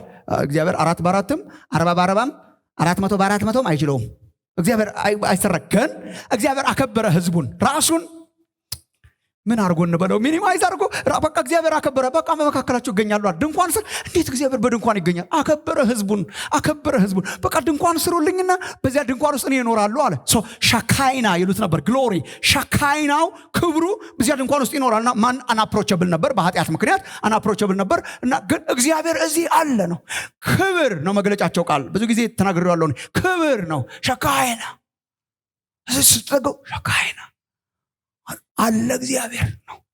አለ እግዚአብሔር መቅደሱ በተለይ ቅድስተ ቅዱሳኑ ስለቅ አለ እግዚአብሔር እዚህ ተገኝቷል እኮ ነው መቅደሱ። ኢየሱስ መጣና እኔ ነኝ መቅደሱ አለ። ይሄው የእግዚአብሔር መገኛ ከየት አገኘ ነው? ዮሐንስ ወንጌል ምዕራፍ 1 ቁጥር 1 በመጀመሪያው ቃል ነበረ፣ ቃልም በእግዚአብሔር ዘንድ ነበረ፣ ቃልም እግዚአብሔር ነበረ። አይታችሁ በእግዚአብሔር ዘንድ ነበረ፣ እግዚአብሔር አለ፣ ደግሞ ይሄ ቃል አለ። እንግዲህ የሥላሴን ትምህርት ማሰላሰል ነው። ማሰላሰልና ማምለክ ነው እንጂ ኤክስፕሌን ማድረግ እንችል እንደሆነ አላውቅም። ግን እግዚአብሔር አለ፣ በእግዚአብሔር ዘንድ ደግሞ ይሄ ቃል አለ። ቃልም ደግሞ ራሱ እግዚአብሔር ነበረ። የዘላለም አምላክ፣ የዘላለሙ ቃል፣ የዘላለሙ እግዚአብሔር አለ። ስለ ኢየሱስ ሲናገር ማለት ነው። ግን ስለ መምጣቱ ሲናገር የሚጠቀመው ቋንቋ ኤግዛክትሊ የቤተ መቅደስ ቋንቋ ነው። ቁጥር 14 ላይ ወረድ ይልና ቃልም ይላል። ያ እግዚአብሔር የሆነው ማለት ነው። ቃልም ስጋ ሆነ ይላል። ቃልም ስጋ ሆነ ይልና ጸጋና እውነትን ተሞልቶ በእኛ አደረ ይላል። በእኛ መካከል አደረ ነው። ትዝ ይላችኋል እግዚአብሔር በመካከላችሁ አድር ዘንድ ድንኳን ስራልኝ ያለውን አደረን ያመጣትና ዮሐንስ አደረ እኮ አሁን እግዚአብሔር በመሃላችን። በማን በኩል? ቃል የሆነው ኢየሱስ፣ እግዚአብሔር የሆነው ኢየሱስ ስጋ ሆነና በመካከላችን መጣ፣ አደረ በመካከላችን። ከዛ ቀጥሎ የሚጠቀምበት ቃል ዮሐንስ እኛም ሻካይናውን አየን፣ እኛም ክብሩን አየን። ለካ ኢየሱስ የእግዚአብሔር መቅደስ ነው። ለካ ኢየሱስ የእግዚአብሔር መገኛ ነው። ለዚህ ነው አማኑኤል ይሉታል። ስሙን አማኑኤል ይሉታል። እግዚአብሔር ከማን ጋር ተናገሩታ? እግዚአብሔር ከኛ ጋር። ኢየሱስ ሲወለድ አማኑኤል ብሎ ነው የተጀመረው ማቴዎስ ወንጌል ላይ። ሲጨርስም እኔ እስከ ዓለም ፍጻሜ ድረስ ሁል ጊዜ ከእናንተ ጋር ነኝ። እግዚአብሔር ከኛ ጋር። አሁን ቤተ መቅደሱ ኢየሱስ ሆነ። መቅደሱ ኢየሱስ ነው። ለዚህ ነው አንዳንድ ጊዜ ይሄንን ቤተ መቅደስ አፍርሱት አነሳዋለሁ በሶስተኛው ቀን ይላል። ደቀ መዛሙርቱ ራሱ በኋላ ነው የገባቸው ይላል ዮሐንስ። እኛ እስካሁን ገብቶን እንደሆነ እግዚአብሔር ያውቃል። ቆይቶ ገባ። መቅደሱ እሱ መሆኑን ቆይቶ ነው የገባቸው። ምክንያቱም እንዴት ነው 46 ዓመት አይ ቲንክ ያን ጊዜ እየተሰራ የነበረው 46 ዓመት እየተሰራ ያላለቀ ቤተ መቅደስ እንዴት አድርገን በ3 ቀን አንተ እንደገና አፍርሱት አነሳዋለሁ ይላል። በሶስተኛው ቀን አነሳዋለሁ ይላል። እና የሰው ኮንፊውዥን 46 years የፈጀ 46 ዓመት የፈጀ ቤተ መቅደስ እንዴት አድርገህ ነው በሶስተኛው ቀን የምታስነሳው? ደቀ መዛሙርቱ ራሱ ኋላ ነው የገባቸው። ለካ ስለ ስጋው ነው የሚነው። ለካ እሱ ነው መቅደሱ። ለካ እሱ ነው የእግዚአብሔር መገኛ። ለካ እሱ ነው አማኑኤል። ለካ እሱ ነው እግዚአብሔር ያለበት። መቅደሱ ኢየሱስ ነው። ከመንፈስ ቅዱስ ጋር ግንኙነቱ ምንድን ነው? ይሄ ነው ወንድሞች እናቶች። ከመንፈስ ቅዱስ ጋር ምንድነው ግንኙነቱ? ኢየሱስ ከመምጣቱ የተነሳ ኢየሱስ የእግዚአብሔር ቤተ መቅደስ መገኛም መቅደስ ነን፣ ግን ኢየሱስ የእግዚአብሔር መገኛ መቅደስ ከመሆኑ የተነሳ ኢየሱስ መጥቶ ከመሞቱና ከመነሳቱ የተነሳ ፕሮሚስ ያረገልን ህይወት ምን አይነት ህይወት ነው? አሁን ነቢያቱ የተናገሩት ከመቅደሱ ፈልቆ አረምን የሚያረሰርስ ውሃ ይፈልቃል የተባለው ናው እሱን ኤክሰርሳይዝ ማድረግ እንችላለን። ናው እዛ ህይወት ውስጥ መግባት እንችላለን። ለምን? ይሄው መቅደሱ፣ ይሄው እግዚአብሔር። ነቢያቱ ምን ተናገሩ? ከዚህ የሚፈልቅ ውሃ አለምን ያረሰርሳል የተባለው እኔ ነኝ አለ። ምዕራፍ 7 ቁጥር 38 ይሄ ነው ወንድሞቼ እህቶቼ። በእኔ የሚያምን መጽሐፍ እንዳለ የህይወት ውሃ ወንዝ ከሆዱ ይፈልቃል። የህይወት ውሃ ወንዞች ከሆዱ ይፈልቃል። የሚተርፍ የሚያረሰርስ፣ ሰሜን ደቡብ ምስራቅ ምዕራቡን የሚያረሰርስ የህይወት አይነት የሚገኘው ኢየሱስ ፕሮሚስ ያረገውን ውሃ በመጠጣት ነው። ቸርች ይሄ ነው መንገዱ። ይምጣ ይጠጣ። ምን ይሆናል? ይወጣል ከመቅደሱ። የሚያረሰርስ ውሃ ይወጣል። የሚፈውስ ውሃ ይወጣል። በሄደበት ቦታ ሁሉ የሚገባበትን ወንዝ ሁሉ ይፈውሳል። ይሄ አይደል እንዴ ምድሪቱ የሚያስፈልጋት? በሚገባበት ቦታ ሁሉ የሚያልፍ ጅረቶችን በሙሉ የሚፈውስ ውሃ ከሆዱ ይፈልቃል፣ ወንዞች ይፈልቃሉ ይልና ይሄንን ስለ መንፈስ ተናገረ ይላል። ይሄንን ሁሉ ታሪክ ያመጣውላችሁ ለምንድን ነው? ኢየሱስ ክርስቶስ ከመምጣቱ የተነሳ በእርሱ ለሚያምኑ ፕሮሚስ የተደረገው ተስፋ የተገባው የህይወት አይነት ነቢያቱ የተናገሩት የህይወት አይነት ነው። ምን የህይወት አይነት? ነቢያቱ የተነገሩት የውሃ መፍለቂያና መሸጋገሪያ የሚያምኑ ሁሉ ናቸው። ማመን ዝም ብሎ አይደለም። ማመን ቀላል አይደለም። ፋንክሽኑ ምንድነው? ነቢያቱ የተናገሩት ከመቅደሱ ይፈልቃል፣ ከኢየሱስ ይፈልቃል የተባለው ውሃ መሄጃው፣ መድረሻው፣ መትረፍረፊያው፣ መፈወሻው፣ መሄጃው ያ መንፈስ የሚሄድበት ስለሆነ አማኝነት ዮሐንስ 14 15-16 ብትወዱኝ ትእዛዜን ጠብቁ፣ እኔም አብን እለምናለሁ ለዘላለም ከእናንተ ጋር እንዲኖር ሌላ አጽናኝ ይሰጣችኋል፣ ሌላ ጰራቅሊጦስ ይሰጣችኋል። በቃ አንዳንድ ነገሮችን እላችኋለሁ። ኢሳይያስ 44:3 ይሄ ውሃ የሚፈልቀው በመንፈስ ቅዱስ ነው። የሚያረሰርስና ለሌላ የሚተርፍ ህይወት የሚመጣው ኢየሱስ ክርስቶስ ፕሮሚስ ያደረገውን ያንን ውሃ በመቀበል ነው። እሱ ውሃ ነው እየሄደ የሚፈውሰው። ኢሳይያስ 44:3 በተጠማ ላይ ውሃን፣ በደረቅ መሬት ላይ ፈሳሾችን አፈሳለሁና መንፈሴን ይላል። ቀጥሎ that's why ስለ ውሃ ማነሳላችሁ። መንፈሴን በተጠማ ላይ ውሃን፣ በደረቅ መሬት ላይ ፈሳሾችን አፈሳለሁና መንፈሴን በዘርህ ላይ በረከቴንም በልጆች ላይ አፈሳለሁ። አርክቶ የሚፈሰው ውሃ መጽሐፍ እንደሚል ያለው ኢየሱስ ለዚህ ነው። በቃ መጽሐፍ እንደሚል ያለው በነቢያት የተናገረው ውሃ መንፈስ ቅዱስ መሆኑን ለማሳየት ነው። ናው እያንዳንዷን ቃል አሁን እናንተ መተርጎም ትችላላችሁ። በበዓሉ አለ። በበዓሉ የትኛው በዓል? የዳስ በዓል። የመጨረሻው ታላቁና ኋለኛው ቀን አለ። ታላቁና ኋለኛው ቀን የትኛው? ስምንተኛው ቀን። ስምንተኛው ቀን ምን የሚሆንበት? ውሃ የሚፈስበት። ውሃ የሚፈስበት ምክንያት በምን ምክንያት ነው? በሁለት ምክንያቶች። ወደ ኋላ ምንን ለማመልከት? እግዚአብሔር ሕዝቡን አጠጣ። ወደፊት ምንን ለማመልከት? ከመቅደሱ የሚፈልቅ ውሃ አለ ነው። ከዛ ኢየሱስ መጣና ያ መቅደስ እኔ ነኝ አለ። ያ መቅደስ እኔ ነኝ አለ። ከዛ በእኔ የሚያምን መጽሐፍ እንደሚል የህይወት ውሃ ወንዝ ወጥቶ ያረሰርሳል፣ የህይወት ውሃ ወንዞች ከሆዱ ይፈልቃል አለ። መጽሐፍ እንደሚል ሲል ምንን አስቦ ይመስላችኋል? እነ ሕዝቅኤልን አስቦ፣ እነ ዘካርያስን አንብቦ መጽሐፍት ውሃ ይፈልቃል ከመቅደሱ ይሄዳል፣ ያረሰርሳል፣ ይፈውሳል ያሉት እኔ ነኝ። ይሄዳል፣ ያረሰርሳል፣ ይፈውሳል፣ ጥምን ያረካል የተባለ ውሃ ከዚህ ነው የሚፈልቀው። መጽሐፍ እንደሚል የህይወት ውሃ ወንዝ ከሆዱ ይፈልቃል። ዝም ብሎ ሊትራል ዝም ብሎ ውሃ ሳይሆን የመንፈስ ቅዱስ ስጦታ በሚያምኑ ሁሉ ላይ ይወጣና የሚፈውስና የሚያረሰርስ ውሃ ይሆናል። ወንድሞቼ እህቶቼ፣ እግዚአብሔር የተናገረውን ህይወት ኖሮ ለማለፍ እንጂ የሃይማኖት ጨዋታ ለመጫወት አታስቡ። ክርስትና የሆነ ሃይማኖት ጆይን አርገን የሃይማኖት ኮምፒቲሽንና ውድድርና ፉክክርና ሃይማኖት ጆይኒንግ አይደለም። ክርስትና ምንድነው? ኢን ክራይስት መሆን ማለት እግዚአብሔር የተናገረውን ህይወት መኖር ነው። ምንድነው እግዚአብሔር የተናገረው ህይወት? ምንድነው ፕሮሚስ ያደረገልኝ? ወደ እኔ ኑ እና ጠጡ፣ ከዛ ምን አረጋችኋለሁ? የፈዋሽ ውሃ መሄጃ ከመቅደስ እየወጣ ዓለምን እንዲበዛላቸው መጣ ነው እንጂ የሆነ የሃይማኖት ድርጅት አባላት ሆነው እንዲኖሩ ሳይሆን እኔ ህይወት እንዲሆንላቸው ለእነርሱ ደግሞስ እንዲበዛላቸው በውስጥ እንዲበዛላቸው ይሄ እንዲበዛላቸው ምንድነው? መንፈስ ቅዱስ ይመጣና አይለንት ቦስ በየአቅጣጫው ይሄዳል። ምስራቅ ምዕራብ ይሄዳል። ወደ ማዕረብ ይሄዳል። የህይወት ወንዞች ይፈልቃል። ይሄንን ህይወት እንድንኖር ነው እግዚአብሔር የጠራን። የሚተርፍ ህይወት እንድንኖር ነው የተጠራችው ቸርች።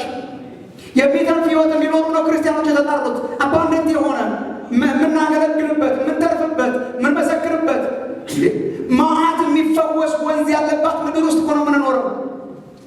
ወንድሞቼ ናቶቼ ይሰማችሁ እንደሆነ ፈውስ የሚፈልጉ ወንዞች በዙሪያችን አሉ።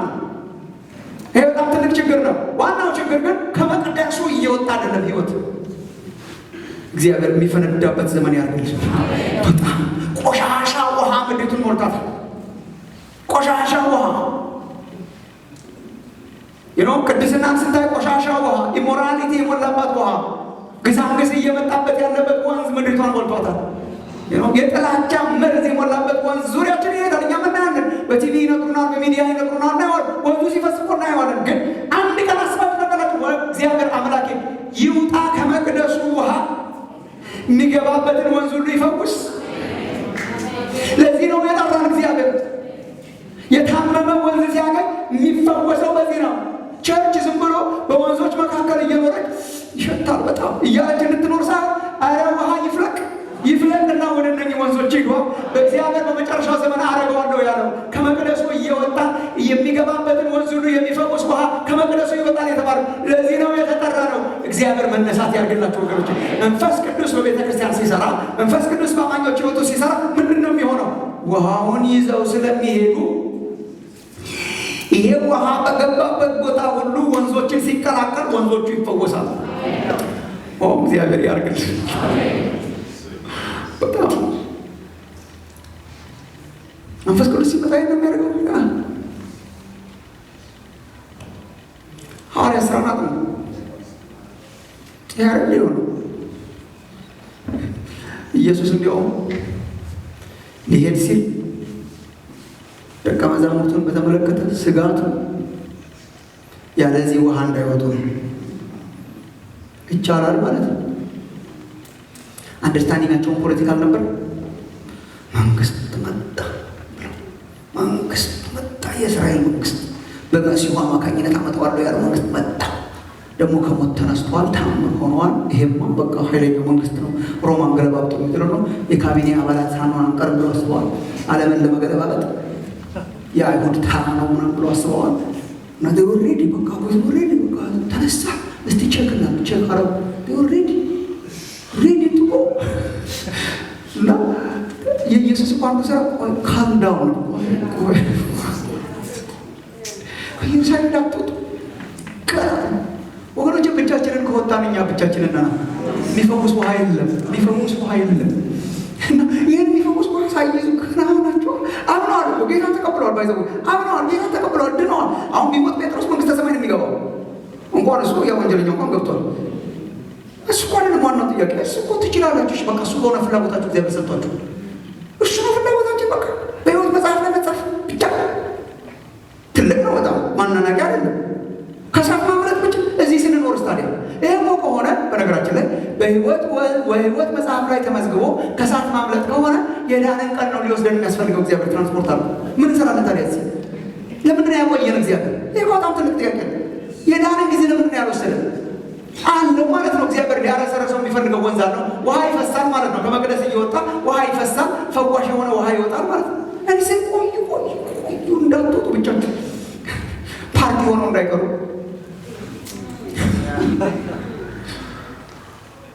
ኦርጋናይዜሽን ሆነው እንዳይቀሩ ኦርዲነሪ ሆነው እንዳይቀሩ የሆነች እንቅስቃሴ ሆነው ገና ታምር ሰሪ ውሃ አለ። 40 ቀናትን አስተማራቸው ስለ እግዚአብሔር መንግስት አስተማራቸውና ሄደ። ከፍ ከፍ አለ። ከ10 ቀናት በኋላ በበዓል 50 ቀን ውሃው መጣ ማለት ነው። እና መንፈስ ቅዱስ በእያንዳንዱ ላይ መጣ። ከዛ በኋላ ምንድን ነው የሆነው? ይሄ ትንቢት የሕዝቅኤል ትንቢት እኮ ነው የተፈጸመው። ከዛ በኋላ ፈዋሽ ውሃ ሮማን ኤምፓየር መከራ በላት። ሮም ታማ ነበር፣ ፈዋሽ ውሃ መጣ። በየአካባቢው የሚገባ ከተማይቱ ገለባ መውጣት የሚያሰኝ ምን እንደሚያደርጓቸው እኮ ግራ ገብቷቸው ነበር። እንኳንም ቆዩ አላቸው። ይሄ እኮ በጣም ብዙ ጊዜ ስንማረው ሰምታችኋል። ብቻቸውን ቢወጡ ልክ እንደኛ ፕሮግራም ተካፋይ ይሆን ነበር።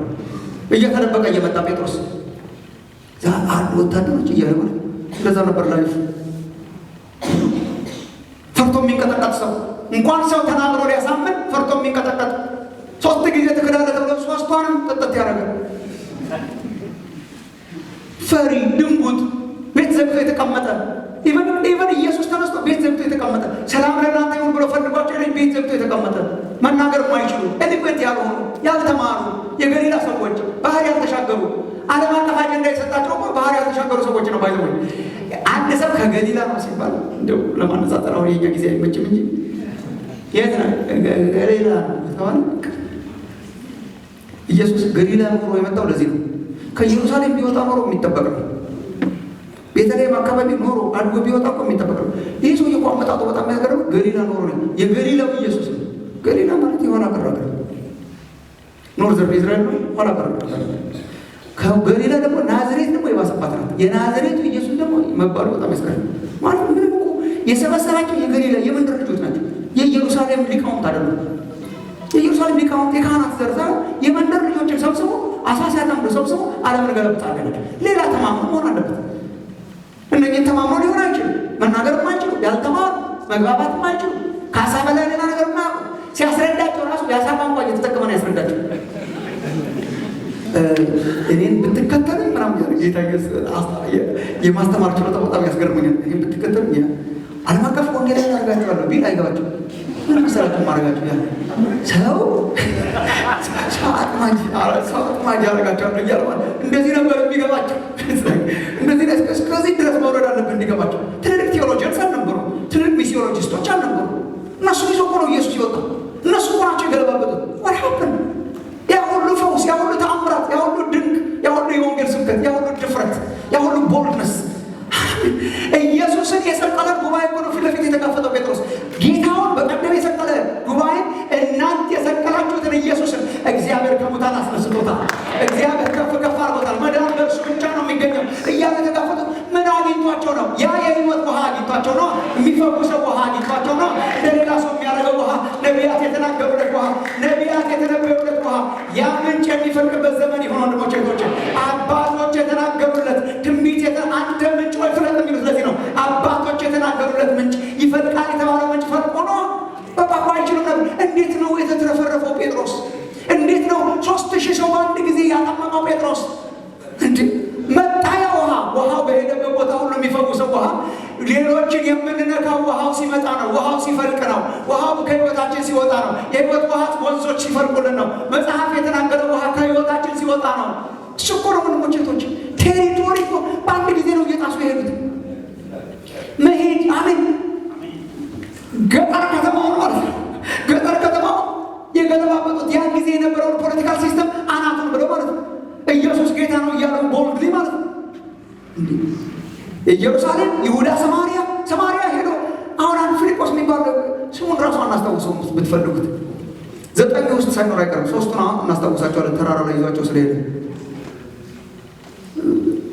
ዮሐንስ፣ ጴጥሮስና ያዕቆብ አሁን ፌመስ ናቸው። አትሊስት 9 እኮ አሉ እነ ፊልጶስ ምናምን ሁሉ የሚያካትት ከእነኛ መሀል የነበረው መጣው ብሎ እንትና ሰማሪያ ገብቶ ዜናው ኢየሩሳሌም እስኪሰማ ድረስ ነው የገለባበጠው። አጋንንት ከሰዎች ላይ እየለቀቁ ሰማሪያን ነቃነቃት ከተማይቱ። ብዙዎች አጋንንት ከእነርሱ ላይ እየወጣ ጌታ ኢየሱስን እየተቀበሉ በውሃ መጠመቅ ጀመሩ። ኢየሩሳሌም ያለች ቤተክርስቲያን ሰማችና በሉ ደግሞ ውሃው እንዲሄድ እንደው እንዴት ነው ይሄን ነው ወንድሞች እናቶች። ኢየሩሳሌም ያለች ቤተክርስቲያን ስትሰማ ምን ብላ ሰማች?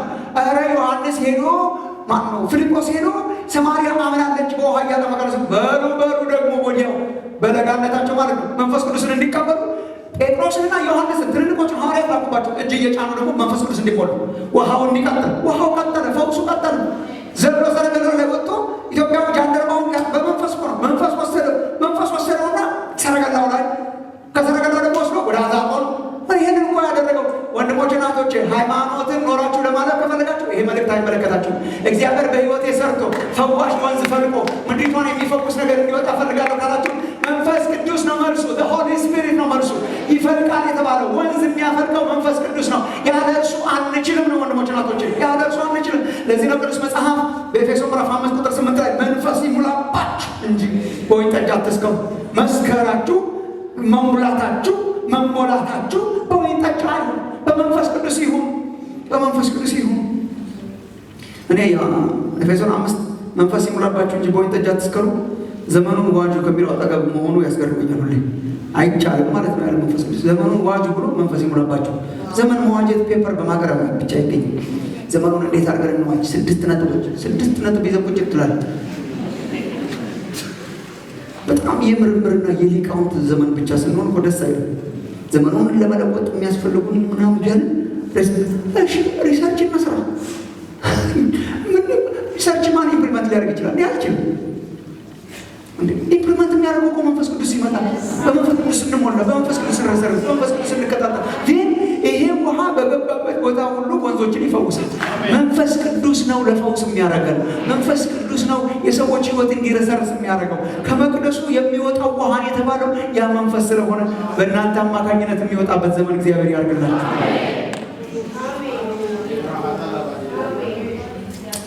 ጸልዬ ጨርሳለሁ። አሁን የኛ ሀገር ቤተክርስቲያን በመንፈስ ቅዱስ ኮርታ ነው እንጂ ምንም ሌላ ታሪክ እኮ አልነበራት። አሁን ስንደራጅ ሳንኮራ አንቀርም። ማን ነው እዚህ ያደረሰ? ማን ነው እዚህ ያደረሰ? እንደ ያስገርማቸዋል እኮ የኢትዮጵያ ቸርች እንቅስቃሴ እኮ ስታዩ በሳቅ ነው የምትሞቱት። እዚህ ግቡ የማይባሉ የዩኒቨርሲቲ ልጆችን እኮ ነው ሰብስቦ እግዚአብሔር ልክ እንደነ ጴጥሮስ። ያውም ደግሞ በስደት ዘመን በንጉሱም ዘመን እንደዛ፣ ከዛ ቀጥሎ በመጡት ዘመን የሚቀጠቀጥ እዚህ ግባ የማይባሉ እንደው ሽማግሌ ነገር የለም ምናምን ነበር እኮ የሚባለው። ተለቅ ያለ መራቅ ያዋጠ ያልዋጡ ነበሩ። እና አንድ ጸሐፊ ሲጽፍ ምን ይላል? ኢን ዘ 1960s በ60ዎቹ በአውሮፓ አቆጣጠር የኢትዮጵያ ኢቫንጀሊካልስ ቁጥር ሌሎች በሚል ነው የሚገባው እና ከ1% በታች ስለሆነ ነው አይደመርም እነሱ። አሁን ሌሎች ሃይማኖቶች ዜሮም አይደለም ጥቂት አሉ፣ ግን አንድ አይሆንም። 1% አይሆንም። ከመቶ ሰው አንድ ሰው አይገኝም። ያችን እኮ ነው ወስዶ ግን ከዛ በኋላ ታሪኩን አምሮ በስንት መቃራ ስንት ሰማዕታት እየተቀጠቀጡ አስከሬን እየወጣ እየተጣሉ በስንት ፍርሃትና ፍራስትሬሽን ውስጥ የሚኖሩ እየታሰቡ እየተፈቱ ምናምን የተማረ የተቀነባበረ ምናምን ነገር ሳይኖራቸው የጌታን ቃል ይዘው ምንድነው ሚስት የምትፈልገ የምታገኘው አንዱ መንፈስ ቅዱስ በመንፈስ ቅዱስ የተቀጣጠለ መንፈስ ቅዱስ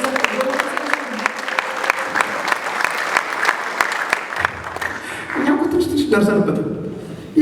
እንደዚህ ያማረ ቤት የለው። እንዲህ ያማረ ቤት በጣም ሊወስደን ሊገፈትረን ነው የሚገባው ወደ መንፈስ ቅዱስ። ገንዘብ የለም፣ የተማሩ ሰዎች የሉ፣ የተማሩ ሰው የለም። ማለት ምንም ኃይል የለው፣ ምንም አንድ ብቻ ያዋ ፕሮሚስ የተደረገ እየወጣ ይፈውሳል። በገባበት ቦታ ሁሉ እየወጣ ይፈውሳል። በገባበት ቦታ ሁሉ ወንዞችን ይፈውሳል። ያን ዘመን እግዚአብሔር ያድስልን ወንድሞች። ያን ዘመን በእኛ ዘመን ደግሞ የወንጌል ሰንሰለት እንዳይቋረጥ ምድሪቱ ወንዞቿ የታመሙት ወንዞቿን የሚፈውስ የመንፈስ ቅዱስ ውሃ ከውስጣችን የሚፈልቅበት ዘመን ያደርግልናል። ኔክስት ዊክ ስንገናኝ እንደዚህ ሲምፕል ነገር ለማውራት ነው። እንዴት ነው መንፈስ ቅዱስን የምቀበለው? እንዴት ነው ፕራክቲስ ማድረግ? በግሌ መንፈስ ቅዱስ እንዴት ነው የምቀበለው? ትንሽ የመሞላት መንፈስ እንዳይኖራቸው። መንፈስ ቅዱስ ስራ በአንድ አማኝ ሕይወት ውስጥ አይቋረጥም። ይህም ማወቅ ጥሩ ነው። አይቋረጥም። ይበቃኛል ካልን ግን ይበቃኛል። ለምሳሌ መንፈስ ቅዱስ የሌለው አማኝ የለም። ክርስቶስ ያስመሻዎች መንፈስ ቅዱስ የሌለው አማኝ ለምሳሌ የለም። እውነተኛ አማኝ ነኝ ዳግም ተወልጃለሁ ካለ ሰው መንፈስ ቅዱስ አለው። መንፈስ ቅዱስ መንፈስ ቅዱስ አለ ወይስ የለውም የሚል ክርክር ውስጥ እንዳትገቡ። ያላቸውና የሌላቸው እውነተኛ አማኞች የሉ። ያመነ ሁሉ አለው። የእግዚአብሔር ማደሪያ ሆኗል። መንፈስ ቅዱስ በውስጡ አለ። ዳግም ተወልዷል። በምንድን ነው የምናውቀው ያላችሁ እንደሆነ የመንፈስ ፍሬ አለ በውስጡ። መንፈስ ፍሬ ያለው ትዕግስት፣ በጎነት አለ እኮ። ታዲያ መንፈስ ቅዱስ በውስጤ አለ ከዚህ በላይ ምንም አያስፈልገኝም ካለ መንፈስ ቅዱስ ጨዋ መንፈስ ነው። ግን እንደዚህ አይነቶቹን መንፈስ ቅዱስ በውስጣቸው ያሉ አማኞችን ነው መንፈስ ቅዱስ በእናንተ ላይ በወረደ ጊዜ እያለ ደግሞ ይናገር። ሌላ አለ ማለት ነው ማለት ያለብን። አይ ቁርጭምጭምት አንድ ነው። ሕዝቅኤል ሌላ አለ ማለት ነው። ዳግም የተወለድኩበት ኤክስፔሪየንስ አለ። ዳግም የተወለድኩበት ኤክስፔሪየንስ አለ። ይሄ መንፈስ ቅዱስ በእናንተ ላይ በወረደ ጊዜ ዳግም ትወለዳላችሁ ነው። ከየት እናገኘዋለን? ይሄን ዮሐንስ 3 አንብቡ። የነፋስ ስራ ነው ያለው ኢየሱስ። ነፋሱ ሲመጣ ዳግም ይወልዳል። አንድ ይበቃኛል፣ እንደምን ብዬ መንግስተ ሰማያት መግባት ነው በቃ አልበቃ። ግን አለ ባመኑት በእርሱ የሚያምኑት ደግሞ ሊቀበሉት ያላቸው አንድ ዳት ኤክስፔሪየንስ አለ። እኔ ሐዋርያ ሥራ ላይ በግልጽ አይዋለሁ። በጣም አሁን እየደጋገመ ነው የሚሞላቸው። ይሄኛው የቅድሙ ህይወት ለመስጠት ነው። የቅድሙ ዳግም ልደትን ለመስጠት ነው። ይሄኛው ኃይል ለመስጠት ነው። የቅድሙ ህይወት ከማግኘት ጋር የተገናኘ ነው። ይሄ ኃይል ከማግኘት ጋር የተገናኘ ነው። መንፈስ ቅዱስ በእናንተ ላይ በወረደ ጊዜ የዘላለም ሕይወት ትቀበላላችሁ አላላችሁ? ሐዋርያ ሥራ ላይ የወረደው መንፈስ ኃይል ትቀበላላችሁ ብሎ ነው እንጂ የላከላችሁ ትድናላችሁ ብሎ አይደል? ነው አላ የወረደው ከኃይል ጋር የተያያዘ ሶ ኤክስፔሪየንስ አለ። የኃይል ኤክስፔሪየንስ አለ። እሷን ማውራት አለብን። ያቺ የኃይል ኤክስፔሪየንስ በመንፈስ ቅዱስ መሞላት፣ በመንፈስ ቅዱስ መጸለይ፣ በመንፈስ ቅዱስ ማገልገል፣ በመንፈስ ቅዱስ መቀጣጠል፣ በመንፈስ መኖር እሱ ነው የሚያስፈልገን። እንዲሁ ወንድሞቼ እህቶቼ እግዚአብሔር እንኳንም ብርና ወርቅ ሰጠን፣ ግን ምረጡ ብንባል መምረጥ ያለብን እኛ ብርና ወርቅ የለኝም። ይሄን ያለኝ የእውነት ብርና ወርቅ ይዘን ያንን ቃል ሰጠን ምን ያደርግልናል? ብርና ወርቅ ይዘን ያንንም የምንሰጥ ብርና ወርቅ አለ፣ ግን የምንሰጠው ሰውን የሚፈውሰው ከጴጥሮስ የሚወጣው ብርና ወርቅ አይደለም። ሰውን የሚፈውሰው ከጴጥሮስ የሚፈልቀው የመንፈስ ቅዱስ ኃይል ነው። እሱ ነው ብድግ ያደርገውና እግዚአብሔር ለፈውስና ለተአምራት የሚጠቀምባቸው ሰዎች እግዚአብሔር ያርጋቸው። ለራሴ በራሴ ህይወት አግኝቼ መንግስተ ሰማይ ለመግባት ከሚለው ህይወት ወጥተን እግዚአብሔር አምላኬ ምድሬን በኔ ፈውስ የሚል ህዝብ እግዚአብሔር ያርጋቸው። ምድሬን በኔ ፈውስ፣ ወንዞቹ በኔ ይፈወሱ። እንደ ጅረት የሚሄደው የመከራና የሰቆቃ እና የጥላቻና የጎሰኝነትና የወንጀልና የደም መፋሰስ ወንዝ